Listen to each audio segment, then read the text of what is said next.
안녕하세요. 이동률 목사와 함께하는 매일 성경 큐티 시간입니다. 오늘 우리가 함께 나눌 본문은 요한계시록 12장 1절부터 17절 말씀입니다. 여러분 혹시 요즘 세상이 너무 복잡하고 어둡게만 느껴지시나요?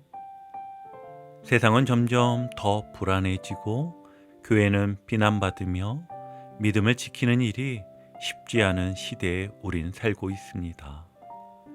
그럴 때 우리 안에는 이런 질문이 정말 자주 일어나지요. 정말 하나님이 일하고 계신 것일까? 우리는 잘 가고 있는 걸까? 오늘 우리가 함께 나눌 요한계시록 12장은 바로 그런 우리에게 하나님의 시각을 보여줍니다. 이 본문은 마치 판타지 영화처럼 보이지만 그 안에는 우리의 신앙 현실을 꿰뚫는 깊은 메시지가 담겨 있습니다. 하늘에서의 전쟁과 땅 위의 고난, 그리고 하나님께 속한 백성들의 운명을 통해 우리가 지금 어디에 서 있는지를 분명하게 보여줍니다. 이 본문은요, 단지 과거의 상징이 아닙니다. 오늘을 살아가는 우리에게 주시는 현재형 메시지입니다. 하나님은 우리가 눈앞의 현실에 눌리지 않고 하늘에서 이미 선언된 승리의 눈으로 이 땅을 해석하길 원하십니다. 그렇다면 하나님은 이 환상을 통해 우리에게 어떤 위로와 명령을 주시는 걸까요? 자, 그럼 오늘도 본문을 세 단락으로 나누어 한 단락씩 자세히 살펴보도록 하겠습니다. 첫 단락의 시작을 보니 요한이 본 첫 번째 환상은 해를 옷 입은 여자의 모습이었습니다. 이 여인은 해와 달, 12별의 관을 쓴 상징적인 존재로 구약과 신약의 하나님 백성을 모두 포함하는 교회 공동체를 나타냅니다.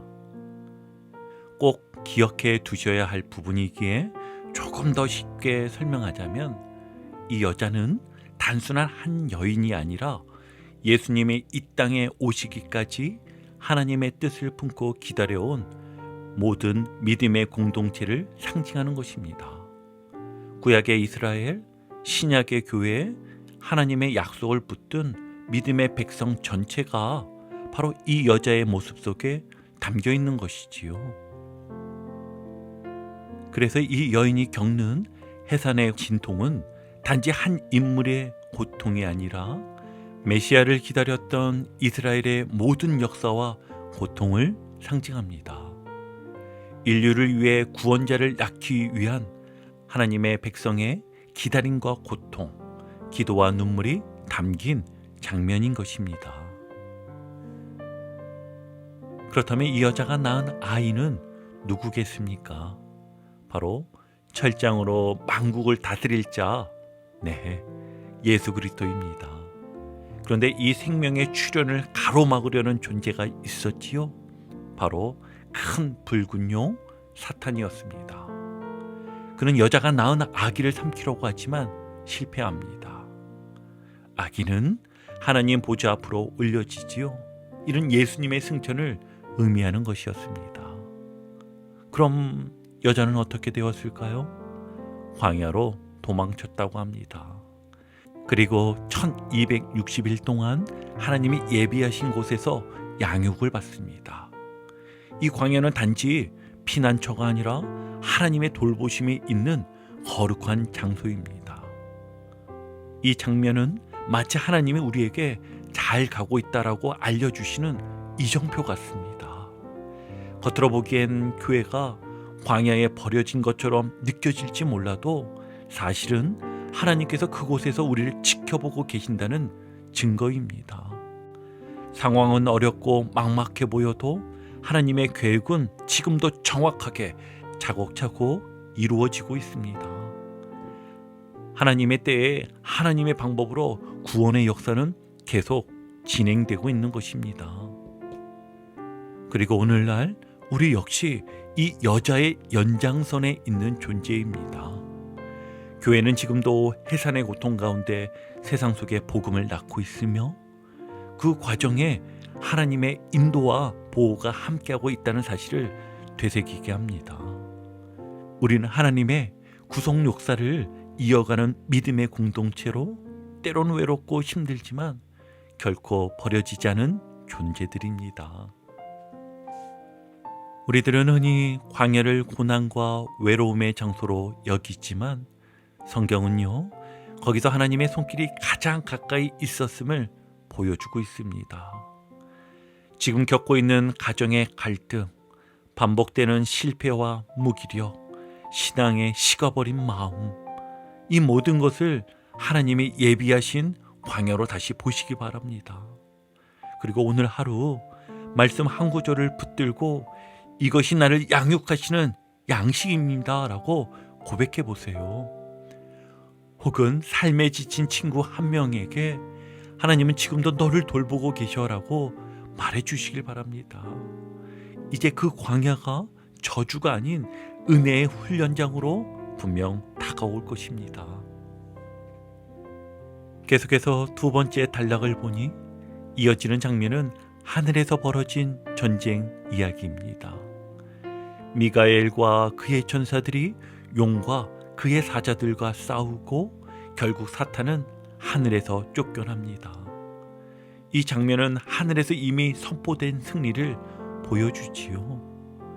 즉, 지금 우리가 싸우는 싸움은 아직 끝나지 않았지만 결정적인 승리는 이미 주어졌다는 것입니다.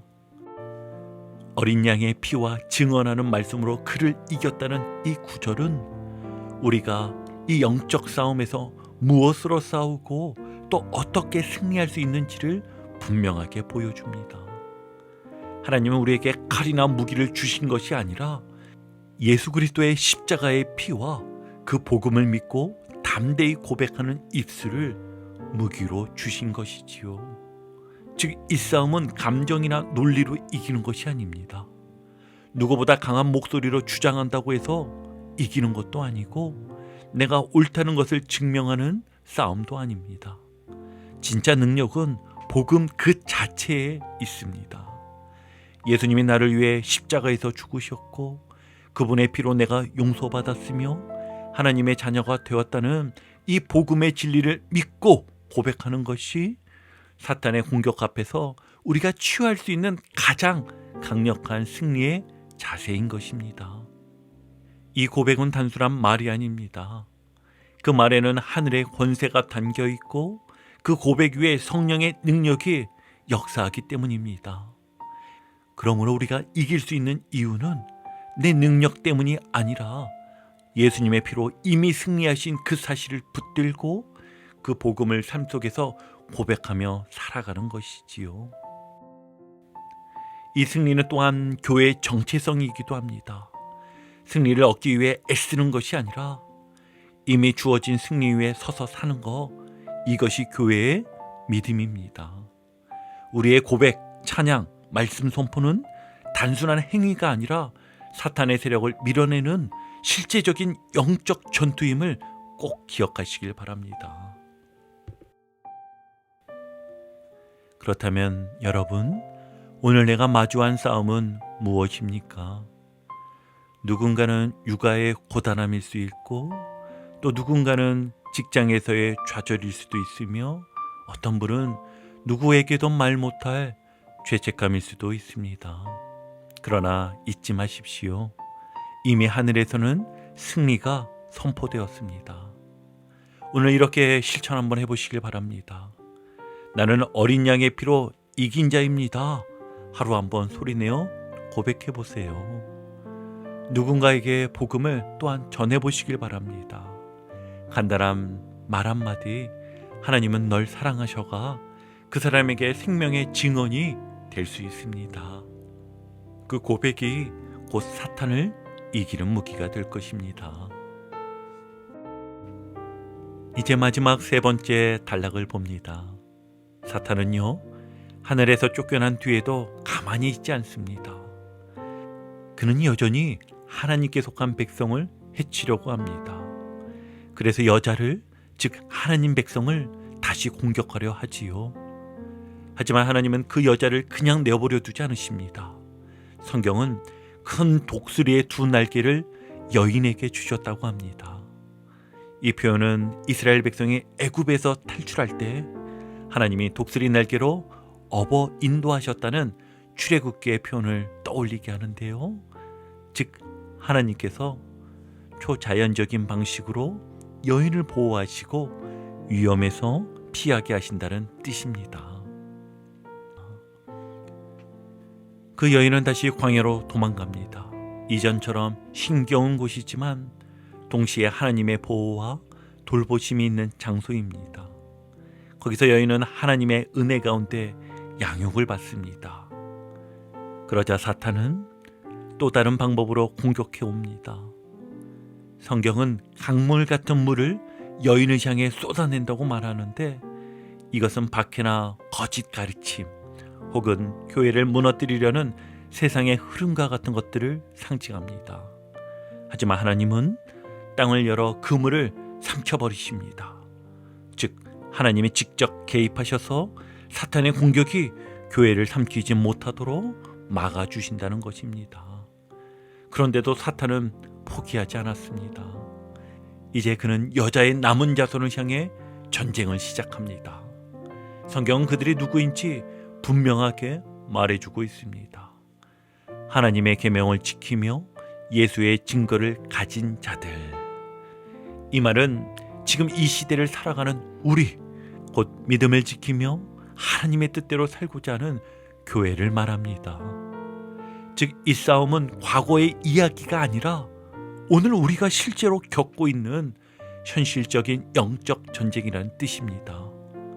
우린 지금도 사탄의 도전 앞에 서 있지만 그 전쟁 속에서도 하나님은 우리를 지켜보고 계시고 우리들의 편이 되어주십니다. 이 장면을 기준과 좌표라는 개념으로 이해할 수 있을 것 같습니다. 어떤 기준을 가지고 있느냐에 따라 우리가 어디에 서 있는지가 결정됩니다. 하나님은 지금도 남은 자손들을 통해 세상 속에서 교회의 좌표를 새롭게 정하십니다. 남은 자손의 정체성은 성도의 실제적인 삶입니다. 계명을 지킨다는 것은 단지 외적인 규칙 준수가 아니라 하나님을 향한 사랑의 반응이며 예수의 증거를 간직한다는 것은 날마다 복음의 진리를 삶에 새기는 행동입니다.